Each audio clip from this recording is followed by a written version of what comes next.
Hello, everybody, and thank you for tuning into the Mixed Texan Report. 22% of millennials in debt from dating amid inflation. Let's check this out. It turns out love does cost a thing. About 22% of millennials and 19% of Gen Zers have gone into debt over blowing their cash on dates amid surging inflation, a survey has found. People are going to debt to go on dates. How stupid is that? All right, check this out. The latest Lending Tree survey, which polled 1,578 U.S. consumers on their dating habits, found that Americans, on average, are currently forking out about $91 per date. That is about $40, $50 too high. I think that's extremely high to spend on a date. $100 is a lot of money. You can do it for a lot cheaper. My wife and I go out on dates and we spend far less than $100. We'll get to that in a minute. Everything is getting more expensive. Chief credit analyst Matt Schultz said it's not just new clothes, new roses, rideshare, fancy dinner, concerts, or after-show coffee. It's all of it. Even a quiet night at home with a bottle of wine and some takeout is pricier than it used to be. The extra cost of each of these things individually may not be earth-shattering, but added together, they can be a very big deal, especially when you're living on a budget. But according to the survey, those actively dating, 32% say they would still go on a date even if they can't afford it. This is a big problem. If you can't afford to go on a date, don't go on a freaking date. It doesn't make any sense. This is why you're going to debt. You don't go into credit card debt for a girl or a guy you don't even know. You hardly know. It's stupid. That's a third of people. That's just about a third of daters right there on the survey. I don't have the money to go on this date, but I'm going to whip out my credit card and rack up more debt to wine and dine this person. It's stupid. Now, continue to say of the average of the Americans who have gone on in the red over their dating spending habits, credit card debt is the most likely culprit. The poll found. Additionally, 6% they have had their card declined on the first date. That's just sad. First of all, why are you not checking your balances before going on a date? You don't just take a chance, say, I should have some money on this, and then whip out your credit card. Let's say you have $50 on your account. Your date is $75, $91 according to the survey, and your card gets declined. Stop spending money on dates. Stop trying to impress women with all this.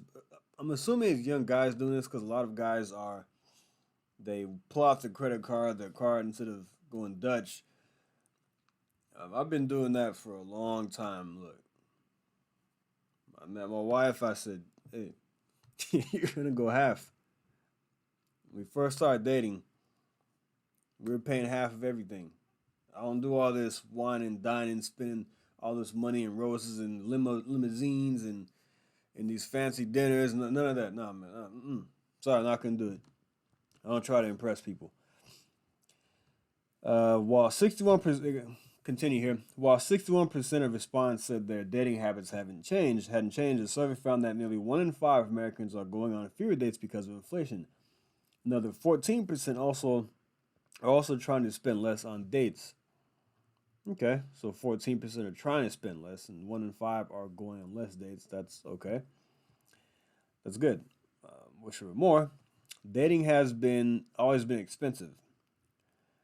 Schultz says, though rampant inflation to the mix, and it can make an already challenging situation even tougher. The dating debt being taken on by millennials ages 26 to 41 is likely impacted by major milestones most Americans are hoping to achieve in that age range. He said millennials are already in an expensive time of life and inflation isn't making it any easier. They may already have kids, they might be drowning in student loan debt and probably have higher rent payments than they did when they were younger. Interesting. Now, I want to talk about this a little bit more. I don't understand. I don't get it. What? See, I've been married happily married for a little bit now, and it's when I hear these stories about people going on dates and spend all this money. There's a show I listen to called Second Date Update. It's on the 96.3 New Country station out here. It comes on about 8:30 in the morning, 8:20, and you hear all these different stories about guys taking women out on dates and stuff, and they're trying to figure out why they didn't get called back or vice versa. And it's always, oh, I took her to a really nice dinner, blah blah. Or sometimes they'll let the women pick, and the woman picks this really expensive restaurant. You know, there are cheap ways to do this. Very cheap ways to do this. I mean, you go to a place where they have specials, $5 drinks. Get you some $10 nachos. Bam, you're good. $20. Look at that. Well, 10. Yeah, there you go. $20. And tip 25. You're good. Go to a movie. Tickets, let's just say $10 each. $20. Bucket of popcorn. I love popcorn. $8. $28. There you go. Get a couple of waters, you're good. You don't have to spend $91 on a date. What are you buying that costs $91? I've heard about I heard about some guy, he spent like $250 on a date. Like, what do you how do you spend $250 on a date? And I guess it adds up. You have a couple glasses of wine, a plate, whatever, an entree, an appetizer. I get the stuff does add up. Maybe you go out for some miniature golf or something. You rack up a bunch of things. I made a mistake one time. This is before I was with my wife. I went to play pool with this girl. This is my mistake. They were charging by the hour to play pool. I didn't realize how expensive it was. And it came out to be 70 something dollars. And I was that was my mistake, because I would never spent that money. Just in general, usually I go to places where it's $1 to play pool, but this is some kind of game. They had games and stuff like that. Pool tables, arcades, and but I didn't realize how much they were charging about $17 an hour. And then the girl and I we got to talking and playing a bunch of games and drinking. Yeah, that was a huge mistake on my part, but in most cases I would not have done that. That was because I wasn't aware of the price of the thing. So anyway, that was a mistake on my part, but 9 times out of 10, no more than $50. No more than $40, actually. Yeah. Anyway, guys, what do you think about that?